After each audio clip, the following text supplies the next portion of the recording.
AP పోలీసులు నిందితులకు వినూత్న రీతిలో శిక్ష విధిస్తున్నారు. తప్పు చేసి దొరికారంటే తాట తీసేస్తున్నారు. మరోసారి అలాంటి తప్పులు చేయకుండా సమాజంలోని ఎవరైనా తప్పు చేయాలంటే భయపడేలా శిక్షలు విధిస్తున్నారు. నిందితులు కోటింగ్ ఇచ్చి తర్వాత రోడ్లపై ఊరేగిస్తున్నారు. తాజాగా అలాంటి ఘటనే కడప జిల్లాలో చోటు చేసుకుంది.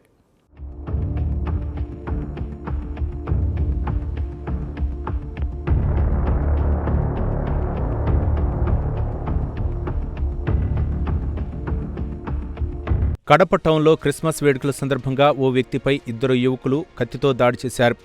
ఈ దాడి విషయం తెలియడంతో పోలీసులు రంగప్రవేశం చేశారు.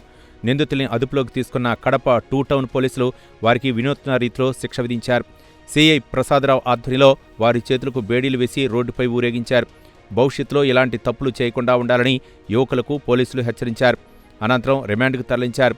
ఇక ఇటీవలే మాజీ సీఎం పుట్టినరోజు సందర్భంగా ఫ్లెక్సీకి మేకను బలిచ్చిన వారిపై సైతం పోలీసులు ఈ విధంగానే వ్యవహరించారు. నిందితుల్ని రోడ్డుపై ఊరేగించారు.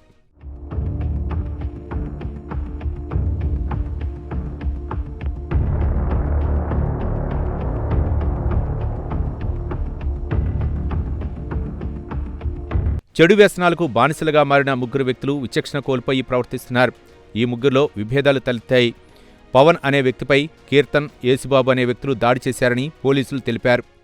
ఈ నెల డిసెంబర్ 25 అంటే క్రిస్మస్ రోజున ముగ్గురు వ్యక్తులు నల్లిపోగు పవన్, హర్ష, యేసుబాబు, కీర్తన్ అనే వ్యక్తులు వీళ్ళు ముగ్గురు ఇంతకుముందు ఫ్రెండ్స్ స్నేహితులుగా ఉండి చెడు వ్యసనాలకు బానిసయి గంజాయి తాగుతూ మద్యం సేవించడం వలన ఈ మద్యం తాగే విషయంలో గొడవపడి ఈ కీర్తన్ను, యేసుబాబు, ఈ పవన్ నల్లిపోగు పవన్ అనే వ్యక్తి పైన కత్తితోనే రాయితో దాడి చేయడం జరిగింది.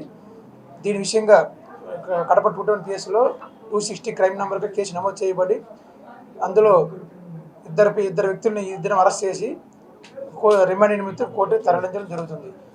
ప్రజలకు తెలియజేయడం ఏమంటే ఎవరైనా సరే ఈ డ్రగ్స్ కానీ గంజాయి కానీ మద్యానికి బానిసపడి చెడు వ్యసనాలకు బానిస పడకుండా ఉండాలని కోరుతున్నాం.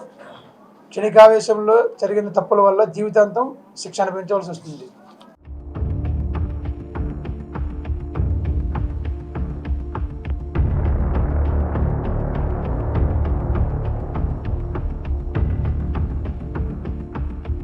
క్షణికావేశంలో తీసుకున్న నిర్ణయాలు జీవితాంతం బాధపడేలా చేస్తాయని పోలీసులు గుర్తు చేస్తున్నారు.